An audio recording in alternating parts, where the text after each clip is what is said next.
cái ngày tuần đó article 3 chính có mà mani kia kan din về thì kan siam số về à kan này ang thế anh đi đàn kan đi đàn lama kan sát số về hawin thì kan này thế vẫn thon số kan này thế chú bảo chú ngay lại ngay kan thon số cái chuyện là bị hun cái thing cái long tập sẽ với là cái chuyện gì nãy kia vì số rồi cái này cái lòng tổ tua kan cholai lo le tu ta na kan han the yen to sing ni ni su kum niliam ta sa ni le so ni khan zena ngai pui mo tu ai zo mo tu bia tu emele dr manal khana le tiri te jan kuchwan in to de in ziti na pilot project ama bia chuma zena in panhi government Shanghai High School le government Republic Higher Secondary School ate high school section a kalpui ania tu chu lo thin taka kalpui ania tu chu voina hian zirna in tamzo ka kalpui ani theinan samagra shiksha le tili te chuan school thatchwa school soma pilot project hi an kalpui don ani tu chu voina hian agreement signed ani dona he hun min man pui tura local zong zong te hulu tak senga min troy om tu te in zamai ka lo lo sewa sibai ka om se oni Mizoram zirna in masona ala bithar akai theina na ngai to na thale zum seng tu school education minister zong tak dr manal khanate tin samarwa shiksha lama kan ho tu te tin tv lama chanem ngai tak thok tu te thale zum ngai to na sena wangin zirna in ma son do na hi zirnai tam tatena masona le rapi thar an kaina tura thil changkai takani kan ringa kan be sebo ani in kasoita pangkhan TV and the TV entrepreneurial mindset curriculum TNC into the Inzitina he high school kalpui ania tunju agreement kan sign thar tura his one higher lama po kalpui ani to dona chu higher long point kan hak le ni di po kan han chia chu malak na om thei thwai dona tin ashoka kan lo thir to ani chuan kan che chawin karenga tin zira an lama khian an thua ani te poke chen khat ki chu atel to te po ni karing kata an thu soi kha kan lo chin che ani chuanin kan la share in karenga MLA pakhat chaw malak na ni lova sarkar anga malak na ani theina ti in ngel na lo senga voina hian ti lo tene na om turi alo mom le meya emponi se ma saperin illom na nei turin pul sang le na state project director samagra shiksha Mizoram milo so mangu tu bengi lo mila le hey voina program kan dai ke mai Mizoram chuan hetian program hi among masaver tu kan ni gel o me hi zirna kuma ko hey hian kalpum thar dik taka min khoi chovin ka bi seya voina kan program poimo tak mai project in to det zirtin na mang tura local zong te masai ni zavain kalulo cheu ani le kan soi don khan ni china kan host ne atanga kan ngai thak don khan project in to that in zirtin na chung chang hi samagra shiksha Mizoram chuan kan na oi mo beratan kan siam chho tran ta e project hi tun ma chuan kan la nei ngai lova ma se hei project approval board kan ti samdi somdi pali atanga samdi somdi panga in min pom sak angin tuna chuan malak na pui taka kan nei chho tran to ani abi takin high school le higher secondary school zirlai te ta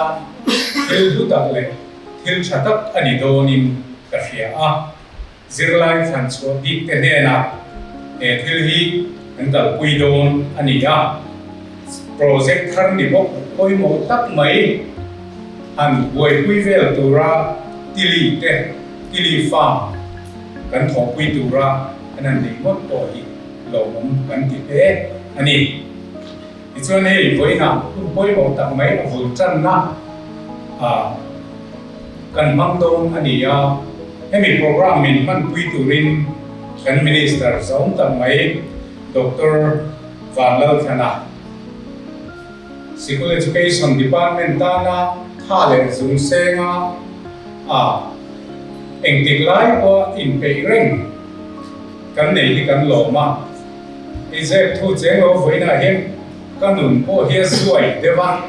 ni zana da ni thang min khwala in khom ba na changin ina kan chudu na na kan thok chara da dia ka ho tu na min khom ai dewa no motoring min su tha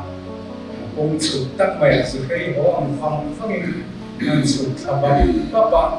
pastor ko ta da kan so kha ti chuan kan veng lam im takin kan pana chu tiang chuan education that na tu ani chuan in chung angai poimo masan lo fa kan file poimo kha kan khoi zo khut angai ati pia ka zam de som pani ri ke ha chun sa a ho thei to me kan ti de da moi ro zo lo ate an chok vum ve ka sia da mi nin chen pia ke ko ni dang am chuan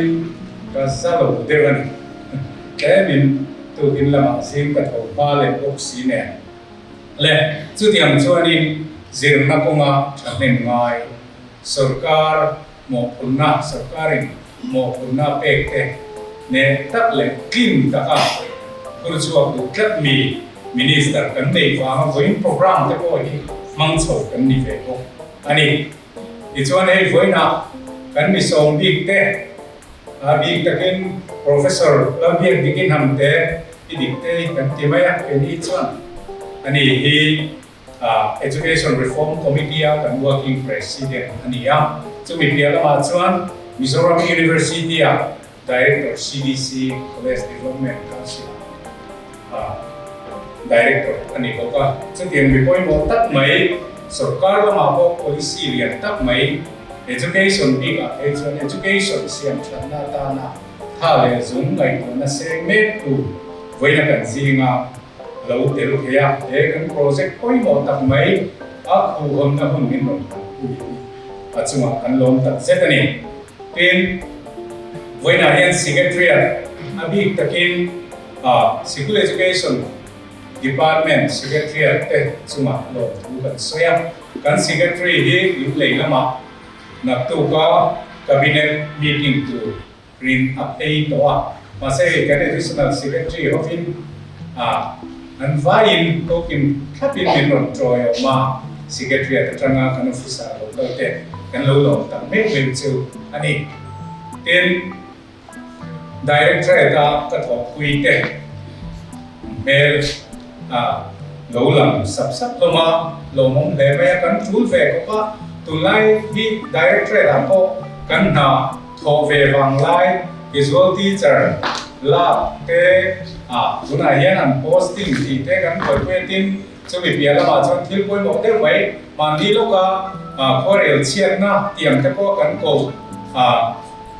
cyclone remote chu changa chiat na chikrang kran te kan to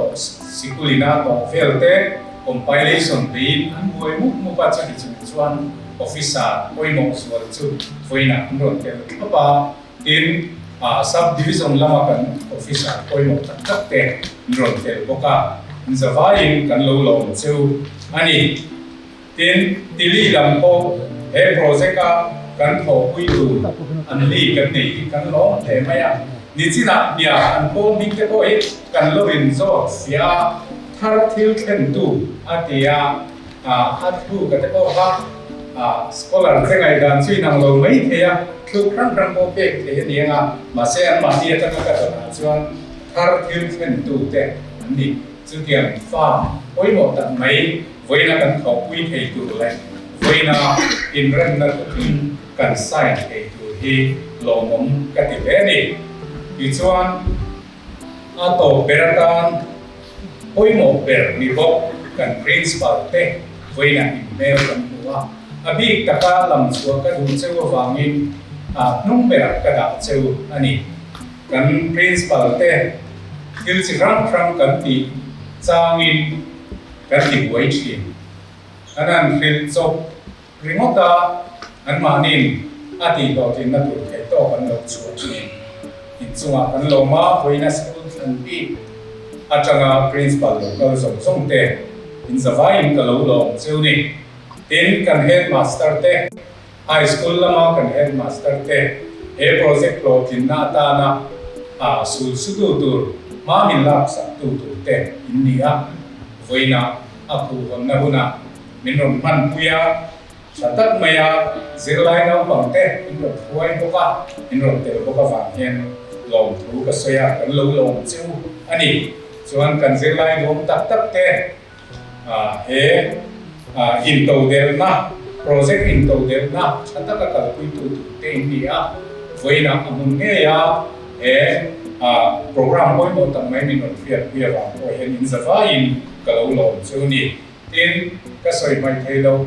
Professor Laltuang Lian Hiang Te kan singa lutela ani hi tu ma Mizoram po na Serampur lama Prince Pala Omlai Dai Khan kan lo in ko ve to China hi Calcutta Mizoram House and calling kalo om to poka chitiang chuan hun kan lo kom China un rei ta tak sabol som nei ta ko nuwa voina kan singa alo tel pegi mimala lam chua ko u ve in kan ya kan soi ve ani kalo lo cheni lung takin le in zawai voin program mang tu ro kan som te kalo lo ka cheu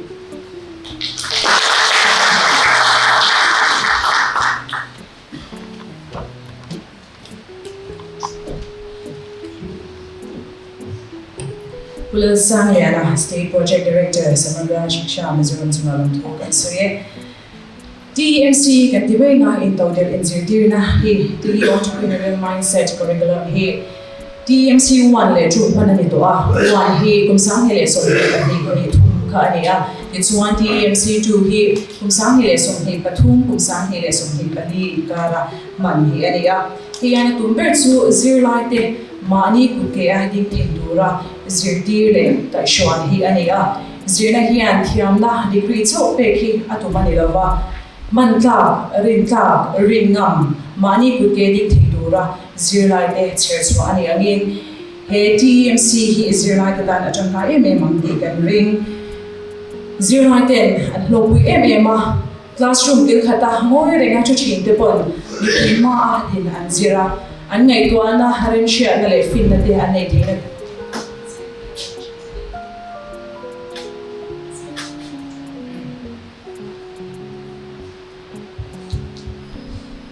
zirtir ani china chutiang taka no pangte nena hullo manga curriculum chatak me achate angber mizo zirlai te tan achate angbera duana ne chumchu kim changso kin technical report ngai thanga khongai good being pu LTL fera chairman third hill and do tv yamamu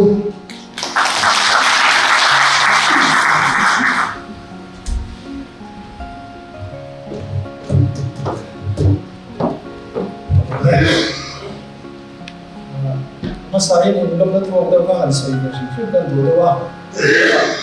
kan kalau cukup banyak kan dari saya ini saya belum sekian sadar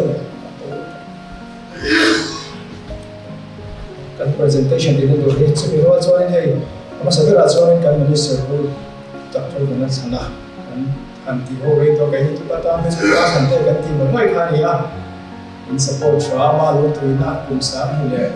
ya betul kita dia mau intro mau shaping buat itu lah sama tadi ini sih cerita kan kita seperti punya album kan dia buat program cantik natana ada ini kau mau dia lah solo nak cuma nak itu kan semua SSC lama kan state project director pusang kita push itu orang yang traditional buka suatu tanggung nanti cuma orang tu kan dulu dia buka pun dah orang kalau Kusir le kuliah sah ada kan mention versi. Itu bukan kisah tapi juga yang biasa mereka project kita kan semua ini untuk berjalan. Ku sampai soal kan itu untuk buka ini kemudian ya. Mereka ada untuk itu ya yang kita song teh government transport mereka untuk buka untuk tersedia kan nak bisa kan saya school sopan untuk itu teh. Cukup banyak kan itu tidak akan hanya untuk dia. Semua ini nama saya le voila kan so down school no pangte le kan startup ecosystem no kan trian te le rang dam lo kal song te chu voi ma kal ba hian lo thu am sai kan sai da shim do ni ka tra kan ma ador le a chuan in tran na man ngai ka ti chu ka lo che ka hei kan phone chu soi ne no ne lo ti ha la kan phone min soi ne no ka che te kan soi klem te kan soi lo ba thar thil sen tu kan tia thar thil sen tu ti chu ti li an ti le ti te po ka ngai to nai lo seng mai te ya startup le lo ba chan kan in ngai to kan in guest ti thi na mà sẽ thao thiên sen tu thì ta ti bali dia chu ba chan ti li tiang kan tia ti li thì ta ni chu thao thiên sen tu thì kan ti li thì na ne ta ti bali thì na small thao thiên sen tu enge ti nge in ti rồi chu soi zau ko lo hun ka la to am ti ka na de wa ama la chu bol chu entrepreneurship le hem startup ecosystem ba ti hom sa le ti to ko private to na lo ti le kha ni he kan so ka la ma kan ho tu te Ensum, Mizoram Startup Mission kan dia kan zero volunteer dia. Ani yang seorang namun kami nanti kini private kan, atau patron hari kan tu mah cuma zina dan program kan cuma ini kita education nama kan program kan. Kambil borak kan TV ini tu macam ini Mizoram tanah atau apa mani bukan lebih untuk dia lebih zikti rakan kita kita cuba kan banyak orang kan kita. Jadi entrepreneurial mindset curriculum TEMC kan dia cuma banyak kan sobat tu kan so kita ini kan selalu coba apa kan thilau ti to te angin yang kan ti tu te ko kan selalu coba dulu ramai tadi lah apa sah soalin ini adalah presentation dia apa til Rumi tak suruh London cuman lawa, amar aja kan dia selain kami lau ventu itu ada namun background sendiri kan saya makan lau itu kan saya tiap kali na. Ni sama sahni lepas ni sahni betul session lain kali ni kami lain kali tu kan saya dong kan government transfer high school le government di papeda kan a pre-pilot itu yang tu nama pilot kan itu tu na pre-pilot program macam tesa macam tengok kan design ho kan brand ho kan kita satu kali dia jadi engagement dia trang kata apa ini kan dia ni tu soal kami dia lah kan kita trang dia kan tu kan saya tu pakai so dia government transfer lah kan itu also mat suang dia ni dia sudah suang republic kan bisa suang head ada yang le an suang dua voi ini bang kan an insaf ada proposition intersection kan so presentation tu pukul orang semua kan host kan sesuatu tu kan kan tu kan lomat kan dah sihat perhana perhana sama dengan dia kan berborak kan berborak mereka masa tunggu di luar itu kan sesuatu so apa so ini TMC pun boleh ini tu TMC kan TMC pun boleh place framework kan dia tu kan sesuatu tu dia place the key project learning activity case study le entrepreneur meet di kan dia kai ba ni kan framework design ada kan follow up tu kan kal tu le voida kan discussion point mo ka chuni ma ya so nama sabar achon project kan ta ni hi no pang kan han ti pui da na he ke ni chon hei voida achon school mi le sa zi ti tu te kan kal ho ma ya le nge yang curriculum rank tu by the book design ni china amar chu ke ni kal dang na chon te min life project am zong te che ma nge yang practical orientation te le kha kon te ve tai la a fo a ti ngai lo na kan nei ta zil na om sa ne ka han cho nge yang han ve pe la trong kai te duang khan han duang china le startup lam bang boy pi ka lo ni la min no bang song song hi a ti ra an profiling kan ti sa kan kan ka te an background te kan shet sata an thiam lo zong te an tui zong te an family background thi long te kan shet sa chu ni mil chuan group a kan thela team a kan thela te zong khani lai kan se tan hian team a kan thela chuan team tin chu cheng sang ni kan pe ni kan pe lo kan man ti ni kon se chu kami sathum chung vel phani kha sam ni ka an vati bung don da ni an theyang angin chumi an thin siam te ko chu kan chawa tlem an vati bunga chuan course a curriculum zoa sam ni min pele le a hlok ta khan ni nei ta republic lama kan hotu te ka mungai lo kan head mistress ka allow for pois a te lo chu chamo no mun le a ke ni la ka ringam Aman pele pelo de kon kan no sin mai kan dia kami buang khanin kan be da ma se atam zo team pakhan ne kan ba in profit and sale do khan ma pa chuan in sam dia kian sim don sale thing te lam dia sa thun chu khan chu ti khop chuan in kami engagement a khan do ba re ba tu na pa school kan ha pele to do na chuan ki ka so ka anwai ka siam kian in sam khata ta sim don profit an mani ki mi kan poisa pe ba siam hi no mani thandi sa thun chu in di chu an siam na sum song ti pa chu khan lo ka chuan ti tlang tu chu ki trading kan tiang chi le le shan sama ten value an chu chu ga tiang chi te khan ma chuan value addition thi lo siam handmade vel lo siam ang chi te development da kan service ang chi lo ka chu tiang te khan ti velin wa ni to a khan chuan a ve ni na pe ka chuan kan an strict le a valap to pa a to zo ka sha chu kan an phal lo le a ngai to dan sen na sa zo na ti in trading a po kya in sama bala ba ai to san kan hallo le kha ba de kha kan ta so pui dan ni khimilaya api la ya kan ti lai da ki chola to de hi ai ho kan so ma che ko su an scoring of ha to ba presentation nei tu pa kan post pro kan lo so ya an hlok na kan mai pui mo ko shi me lo ni ta khen ki nan chuan profit ki 25% da ya an innovation thinking like at 20% kan pe ya an tho ho na shim pe 20% kan pe ba chuan mi te pui nu kan lo nei ve tu khop me ek no tong so ma di khan a har se so te kan pui wa di khan an hlok na te po ka lo sem ve ni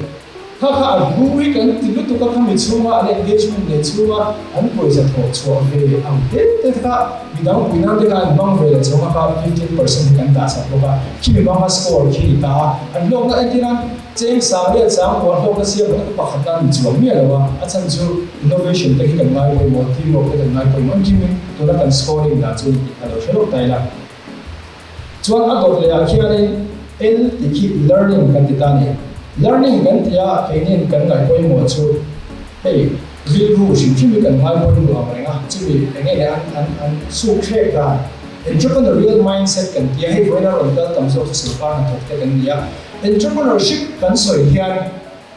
private chung thi kan ngai to chuni boi kan ti de na ka chu tu na chama tu so kan tu chu so ka ni to ko hian entrepreneurial mindset kan nei chuan kan chong the ni din hun pa ngai hemi kan ong dan pa ngai ngai ngai to ba chan na tu ngai to hai entrepreneurial mindset chu ni me ya chu kan nau te ko so ba na thok tu ni kon entrepreneurial mindset til 30 ni la ka nei se a cha so ko chen ni la ka nei se ni ka tu sham ban to ma chola to le chuan an importance of the mind and kan su kle ki kan dina ai kan su ta to da ba te chuan an su ti tu te shin dan le kan si ta na ko background sa lo vi de te lo ya chung ko har sa kan an chia chen te kan chan pe chuan ko ai sa ma ta ti ve mai mo ya kha te ta te khan an vil ru ba ka chan ni tu kha om ta fuk lo wa hian an ma ni kan thu ka tu te kan tu ma kha ve bo ra kha an vil ru ti chak zual dan tu wa ka kan ngai do pi ya so to pat apa thunda upload ye na chuan basic concepts kan dia management skills kan tu chi te marketing apoi mo kan ti ko chu financial management antiran project ate ko khan anti dia khan an ko saman dan le an ko sam mu da na kan sia fel ti ve thapani atan chu kha hong lai tang khatiam lo si te kan lo zin ti budgeting kan lo zin ti te hi a critical element kan dia kha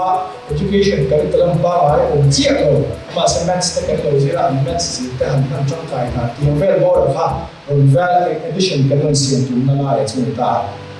na dor le hian activity kan tia ta hian team building ti nan te innovation test nan te chu chang ta tia tun TMC one le chua kan ti na sa te chu tawa building ki nia paper newspaper hangin tawa siam sia ka tunge siam sang thei le tunge hetia han ni ma thu har ka structure ne ta kha lo man la kha tu da tawa building kan ti activity base kha ta ador la chwane case study kan tia real life entrepreneurship le startup local lo ta kha case study kan nei puya kha kan pui kan see kan place lai kan see lai kha na ta ador le chwane ni ila ki entrepreneur bi kan tia when apo hian kan chian te kan CEO kan mit sulen mi to po kan mon te pui thia ati tak tak ho hi ko ge ila an ni te ne sharing te ne ho ila kan tia kha chu entrepreneur meet kan tia kha ni ta so na do te hi kan ngai poi mo em chu presentation hi ta ni chu to ba bo kha kan mai poi mo ni ila video ko tle ma ron la ma em zo video kan pe la ma hey ni shim men kan thi mo lo mo kan thi la fa soi chua dan te ti lai style lo ran le ke ma shim kan kai cái rồi carry đàn về là có cái rồi đi qua đàn về cái rồi đi đàn về là hi nụ na hi là lâu quay mỏ bằng em thì hiện nay tụi na hi cái này thằng sẽ em mà chưa bằng số presentation thì cần ngay quay mỏ competition thì chú anh em một hành tí hôm thì khai cho nên school intra level khai thì trả bản thắng của ta chú rồi inter school khai thì chúng tôi thấy school số cái này đó là inter thành là cái hùng hồn ta có mấy mà cái school bản địa khai được vậy sản khá har sẽ được nó bản địa có mà đấy cái từ chốt này anh phụ nó khai mà tôi cho bản địa có mà school thì nó thấy nó ta học được thì đương rồi là có mà này là cái minister khai thì cho ai để cái con là phải final để cho cần xem thì rồi cái ngay là in school thì xem là cái first scope thì có đó na chứ mà cho nên competition lại khai là ta lo mà cái tổ cái địa khai thì khai nên pakhat na kasi kan pe pan na sama kan pe pathum na ka sam thum kan pe best presenter ang chi kha sang khatam le kan pe boka kha so ga ki ma chuan kan minister hian amount ka ta tang kan sponsor le lo pa kha vel bor kha kan kal dan kha nia ma tu ma chuan thi la fel chho le zo dong to a ti kha chu chiang sa le na ma se ni chin ka so khan poi mo lai cho paisa lai kan ma poi mo wa amor chuan ma ni pui theinan kami price money kan pe te an interesting ko pa team chen khan alo man na khan he kan price money don chu kan business ti chun zong dan kan mang thon te ka eng tin ya business ti chun zong ma la mo ka ti ma se kan question du bi chong la ma se ma te khan tian ati ma ni form te kha anin nghe là anh em ta khan ti chun zong zai te khan pe le ka te ko khan khang pe te ko khan nan ngai tu na te khan nei le se te ko kha no min na ngai no me man ti kha kan so ka shim do chọn anh nghe là cần tụm bớt thì chọn kino kini cái đâu vậy này, tôi mà cho nên mà đi in đồng thì là khi alai mu alo người ta chung ba ba cho nên alo creative thế, innovation alo này chặt thế, networking cần tí chi thì sao là bảo cái cho cần nói tôi mua hay tôi tự bộ, em rồi em cũng đều sẽ nên chọn discussion cần nên tự bộ khá là suy ra tay là, anh share ra tay đang khảo khăn,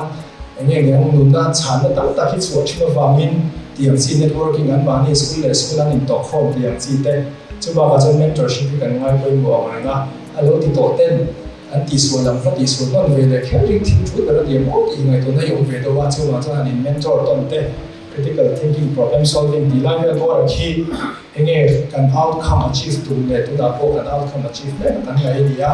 kan now te TMC a ho le in to the institute la kan pui ho hi tu course so tun curriculum so ti kun tu lawa achan chu a result ko so kun tu na ni ve la ne kum man nuwa kum so nuwa ani do na chu kan tu ne ya tu na yan antenan nghe đến bây giờ mai thì anh result ta a chat pa op tu ta kan ka lo we sai parang ti ka na ma result ti chat na pang kan tu khani don che lawa amaro chu an nu na kum man nuwa te te nan ma ni chui zui sa kan tu ma kan engage kan ti effect lawa ma amaro chu kan thei chen chena an kai ti la ya in to ten si ti na kan ka pui ho hi chui zui sa na engin career an ho tin na level ten ti chat da tu ro mai kan kai kan po he kan se ta ti ro mo yem ti kha kan tu da ni ti kan no shep pi sa popula an ma ni ya chi lo tu ve ti na la par chu ti tu ra chi ho khomi kha kan tu ve tu kan ti kha lo shop dai la chuan kan kal zen na tu ra chuan he lo mok ta mai SSN ten te kan han hung rem thea SSN nuaya quality and innovation intervention and vocational education tiang si ti khan alo rem mai ma chu mai ba new education policy kan ti sang le som yan siam the developmental goals to become children become effective communicators tiang si te khan lo ba khang ne central sarkar kan state sarkar mai ni lo central sarkar ida mai pui mu ma khanin intervention kan nei mo te don chhum na lang ta lo bom kan ti ma ei tu la bi chuan so le su no school so kan highlight chi ma rem thawin kan ringa government KM high school government central high school government KVM high school government JL high school government transformer high school chuan government Mizo Higher Secondary School, government Chalzang Higher Secondary School, government Zemabok Higher Secondary School, government Republic Higher Secondary School, government MICE ti hian kan lo dan ni heng ni ta an ni a hianin phu takin kan fakal don a chan chu tilai kan se za lo tu chu tom nam deu hei private school tha tak tak an ma ke ni de bo private school chok chu kan ni tho amar chu pui kan ngai lai tak tak so chu government ta hian ni a government intervention nei kan phur em ni private kan phur lo te ni lo hin government ta ti ma sa government hi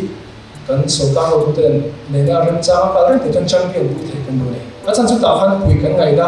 background te polo chan fok lo jong te lo ni ya ni pon chan kan la pu cha ta em mani di kha shta ai lang chon chon ma kan lo ti to ko kan phur em ma kan zu ti to ten time te mu te me just pi cha ta han lai kan ho le to ra ya chu ma chon kan ho tu te kan so ma che wa kha mi time te mu adjustment chung cha me la ko khan ngerem chang chu kan ti ho the tu ra kan ma ya chuan chung vel chu atlang pui kha chu ni mei ta se ba te po se tu chu tama ve ina ama ro chu no bang ho interaction ti ang chi kan ton nam chi te an feedback an te pon soi cha ma se mun kan ma phok lo va nge video man zo hian chu video play tu chuan tv lo in nok ta se hi kan ka presentation to chu ni maya a video hi kan en hu suwa ya nga minute ni vel ni ya ka pui kan share them pa live o hi of mai la aswal lo kan ring ta ba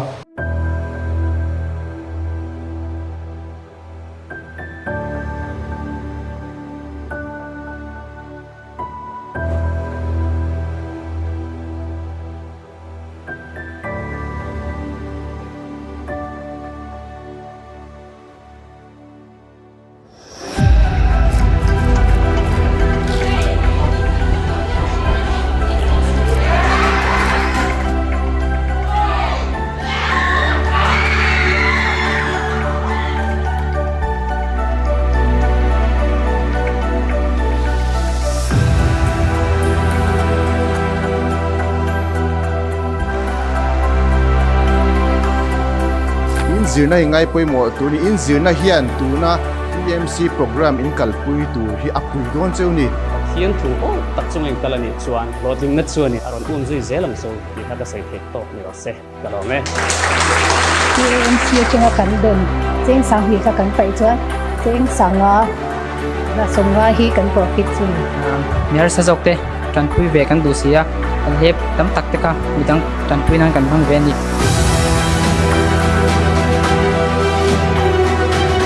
zaret le somret kan in senga chanin che sangthum le sathum somnga ni kan lo ani to boka sing khan le sang khan lai kan he pa ni til sal top ni lo khan tu nge duang en ting kan sal theng nge kal ti kha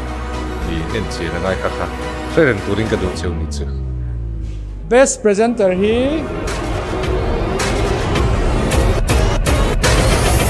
Astrons eko le sarap likha ran kan se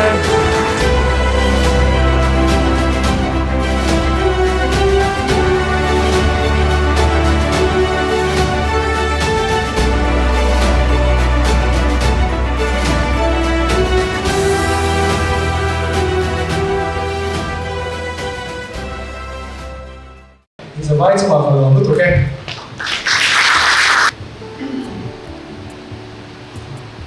nghe DXC chu đi zo na nei dang tak auto content ka technical report cái kham chang khan kan she thi fia halin karinga tuna chuan voina kan kal khom chan in total project in total initiative na agreement kan sign nga department ayo sign to te le ti na ma chana sign to te kan minister te stage haran kan ko chuan do na ni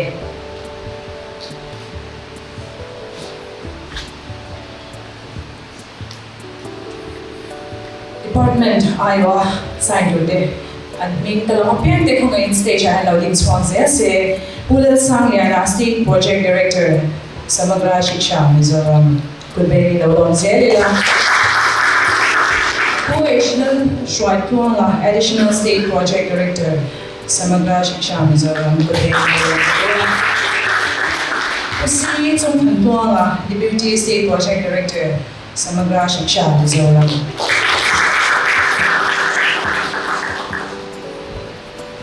Hello, Mombe. This one, Didi lama changa sign to de mingkal mapian lo ding swap de ha mai se ani he lama changa ban ka tung se change chairman pu el tiel fela third field can to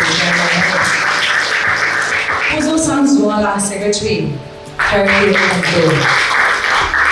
Pu Zira manager Didi center This one prime minister of Kopera ka swap tung do na ni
Department ayo le TD Center checking and sign ta donats one School Education Department Minister Zaumda Dr. Manatana ko de lo mo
Dikan agreements kan sign so ta kan lobe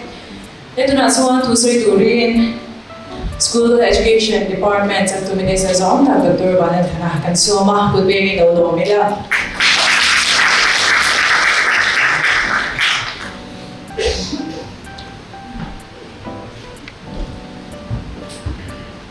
You see Zeta Boy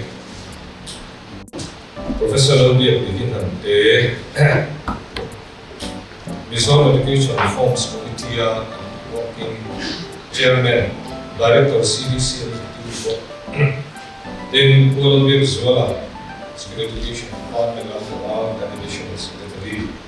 Lasang Lena, and director, project director, Samana Siksha, in Ulanasuana. And he, as you take lower additional director, School Education Department, and he project director, Laya, the other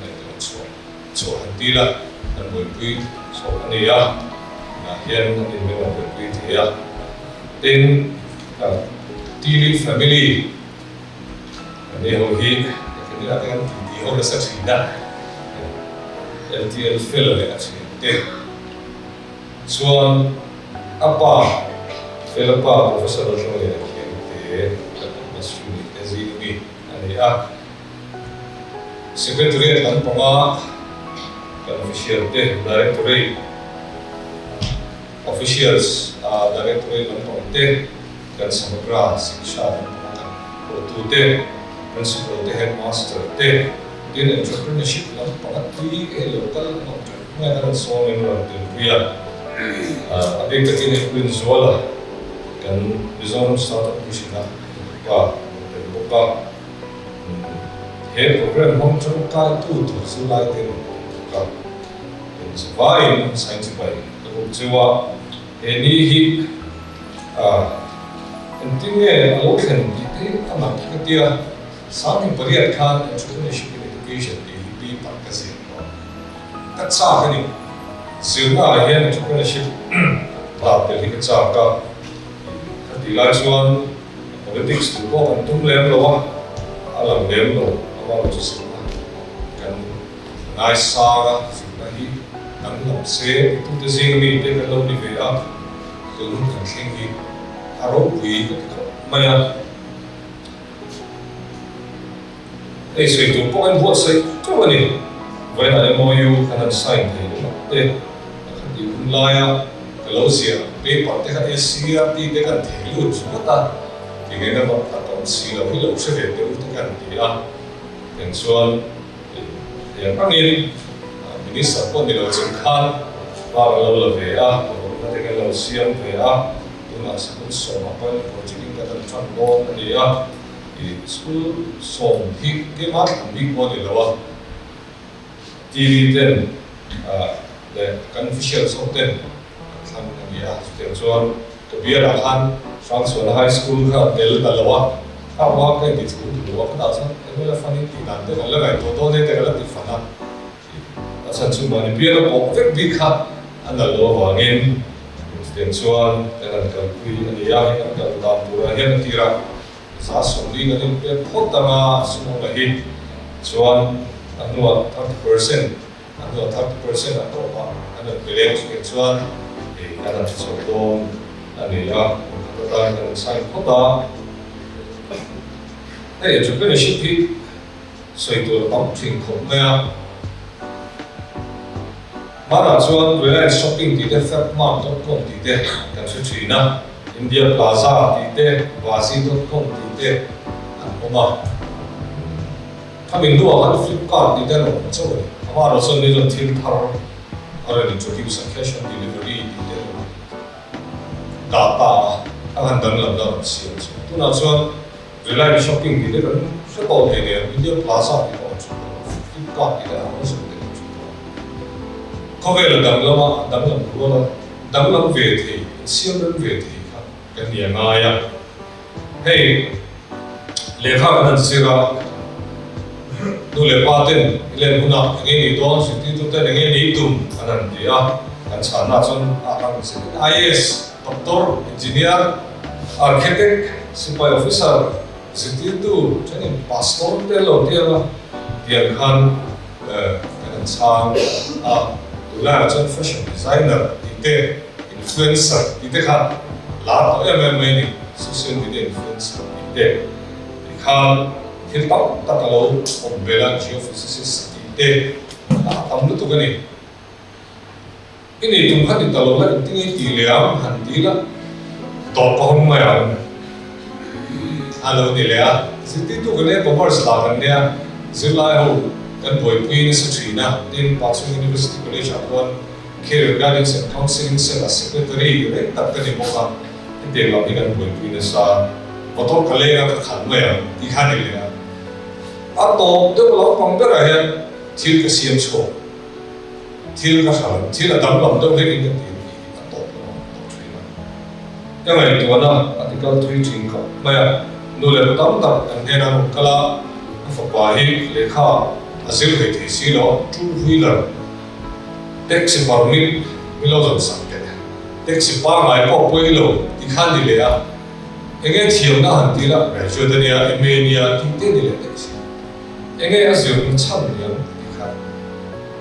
le kha thiam ma ke ti ge ma in a din ngam ti ke sa na chu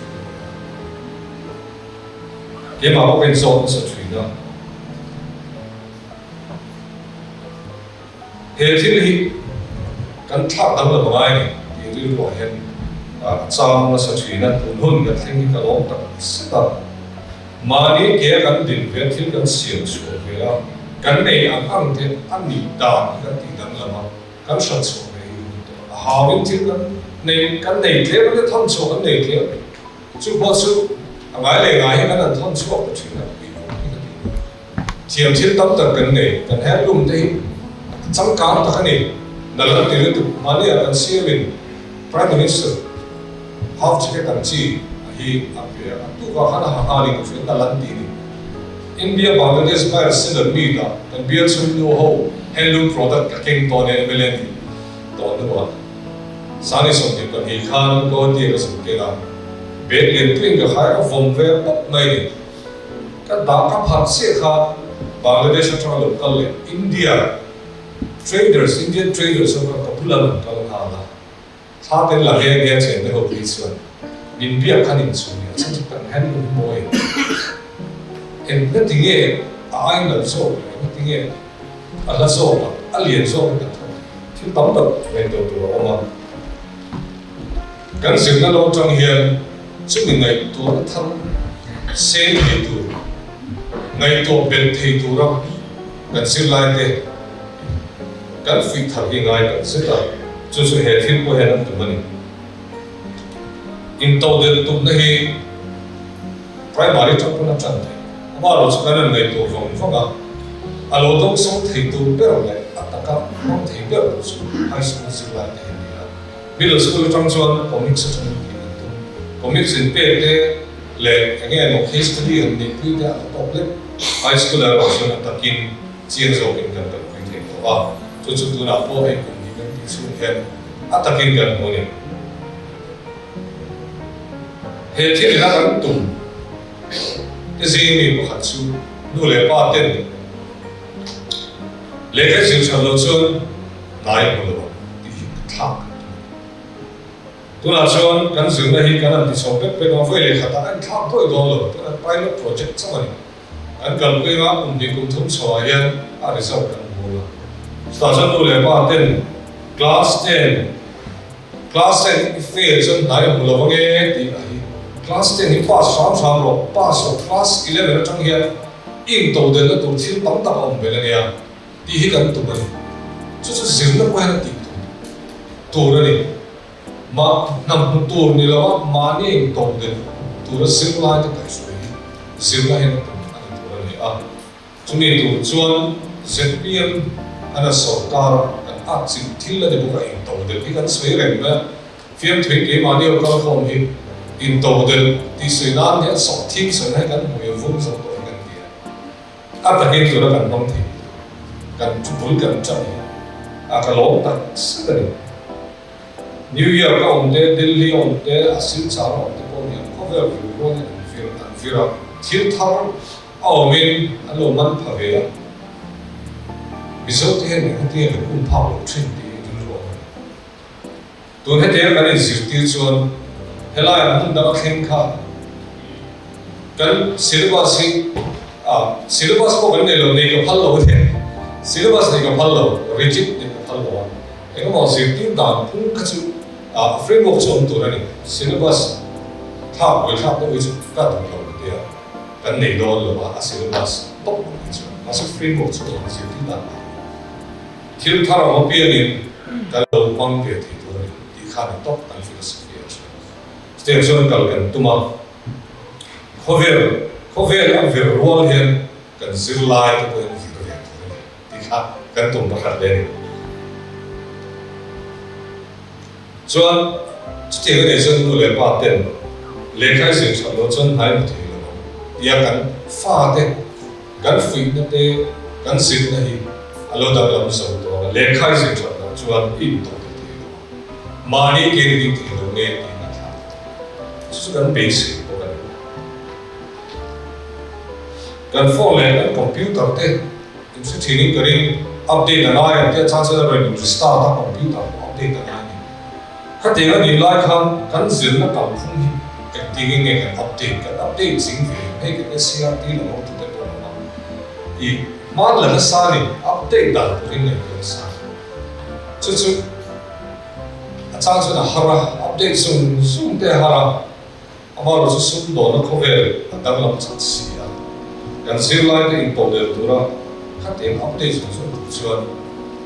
kan chan po mai ko nai TV ho po an chọn ngay nu le pa te koi kan in update ka ngai ko san te sen hen chu hotline te po kan in update ka ngai chu kan phone kan update zu chu kan kal in over adam lam ta ne kan in update mom set and all kan se nu chung cha la po kan in update ve zu chu kan adopt zu chu ngai tu nai ko ve ron thun so so cha za som ni bo ve ni kan chu ya kan kho ma kan boi pi ve chu artificial intelligence AI anh chuan an boi pui to en tinge AI hi galo han chong khai kan zirlai ro chuak te hian na zong tur hian e zong tur hian AI hi an compete pui do da ni chu do AI hi en tinge AI hi han chong khai company chen kha chuan an na thok so zinga an ti AI mong thi man da cha an la chau zuya bang adam zong zong an ma chu te khom san AI hian machine hi aron thla da chuan na mu tur ma in to del thei tur kha che chu tu mo se in ding ye chu ni do ngai to na sen to kam khop mai Nokia company sai phok china cover pum puya phone market za song chuang ai tam ma nei thi kha ti che bidam virtual virtual operating system angaya tan chong chong chong Samsung kan nama angani Apple kan nama BlackBerry na kan to na BlackBerry po agute thi lo to de kan software company na ani chu station kini hi asap chong takin left behind si hai bidam takin til topic an soi lai lo hoi zin lai kan ne bi de chu bang chuan kan chona ngai tak zet zin chung chuan thế mà zong kan lúc này với là hiện hay để nhà tham thiên sen tu thế này ngoài school cái gì anh thọc kho tu na anh liền do cái là thọc kho liền tu cái nào phát sinh lai ho anh là dự tiệc cái lúc plastic là về đi cả tùy quy anh được cái gì anh lu chín plastic anh là về dự lai ho buổi sáng anh về anh tiếp tục presentation anh đi thế cả rong quy cái gì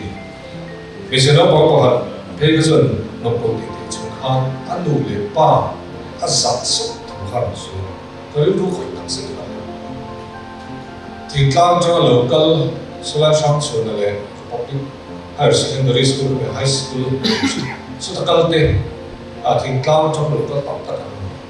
anh đủ để ba thế lolo mà isung anh nia thay thế anh là đi khăn anh soạn về chứ tiếng anh phát đến chỗ chú đi chú anh phát đến ngày xuân trên sáng đến để khăn anh luôn đến mà anh nạp đến anh lo khăn xong về anh sợ ta trên sáng khát để pháo đặc xia hạt xia bồi tháp xia hạt chuyện chỗ ta gần nu lên ba tên mình trong tủ rin bồi sa gần đi là trên sáng mình gần đi là bồi sa thật đi là ngay cái đồ là ngay gần đi cái này lúa mình tu thóc sốt thì anh phân lúa bình sẽ khác cái dùng đâu còn hậu hiện thế là thì tu nó in tàu đến gần siêu tiền bảo hiểm bồi sa nam sinh đâu số arop cái gì này nu lệ ba cái nào bồi sa bê nam sinh chuan là cái gì là zero life bồi sa nó sang savings thì nó sang xuyên đâu Arab tháp nó tụ cái PhD thesis ka investment behavior ani aizone ni te tinga pisa an pe pin ti ni poisa kan khol da ka bizarre ma cha azina ma sa vera ni PhD de la so ta chuan amangan tha ka se poisa ne kan slo tan ka slo o ei ka ti ve no chu he zina he thila tang he chuan singlai ten Paul train at the song Paul song, the song what song. Like now, graduate then here to people not so. Hey, like a low to ham, bar so, you know, this. Zirna, chu in to del kan zir tir mo lai mani ke ding tur kan zir tir ko ki poisa na kan du le pa ti sa alo sing te la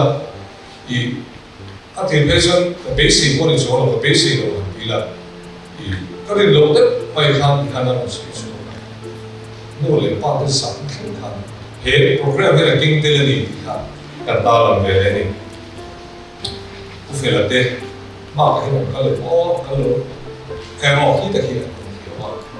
ana boy cha cha mai ni boy cha cha mai ni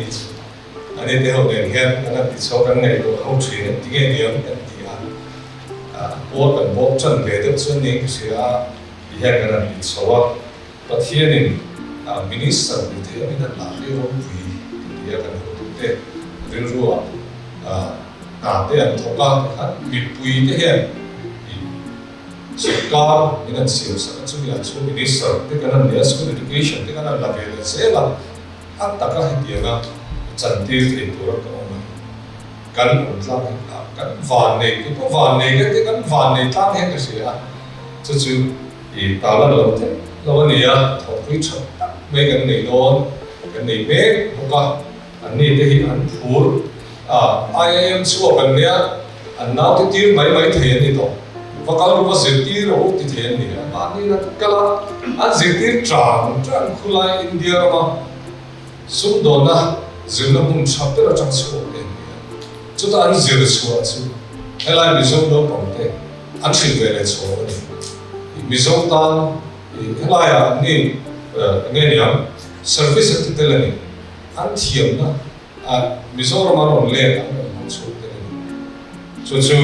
any point kan chuang kan ngai sang ni ti kha kan ta lan ve le a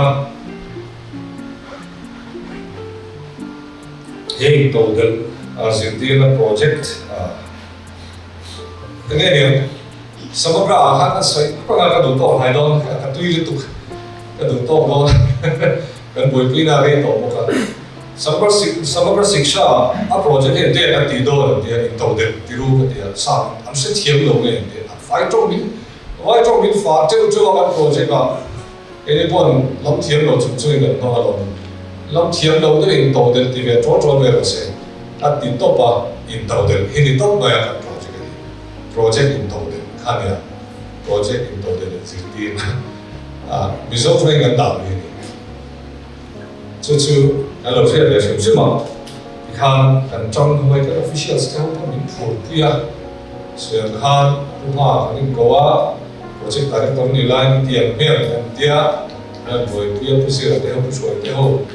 nama nama dia ho ne kan di soal tinggi ni yang, lo in ho le lu kan dia in kan computer thesi lo in sang dia mau lama kan nei ve dia, fira dia tan pei lo nama, in soi di firngai tam tak ho ma, sum tu along kan tu ho ma, tu ni kan. Alom ketika kan kalau saya tu rapo, betul suai rapo, kan domne pok base ya,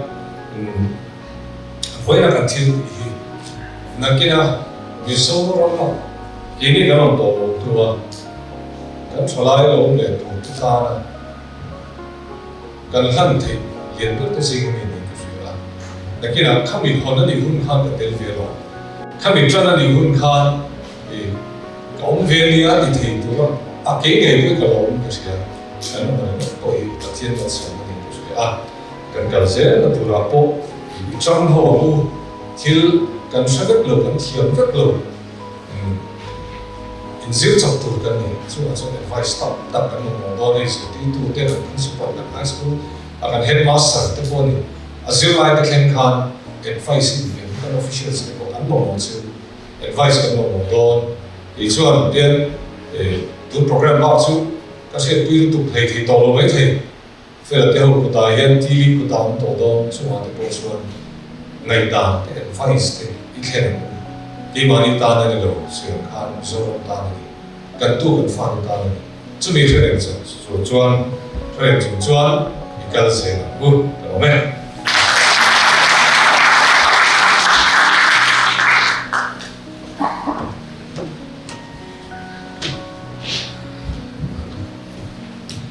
project into the inserter na hello pian swa nate malang na shang tele akal zel dan turte soi ai nom le be par thak tak te kan ngai kha school education department and minister Dr. Vanan Chungalom thu kan soi ni first session more kan bom do na nga nom tu soi na lam hi lai kha lo chuan kim chin la wa chuan chuan in bu h la shwai to nga additional state project directors na shiksha zero million so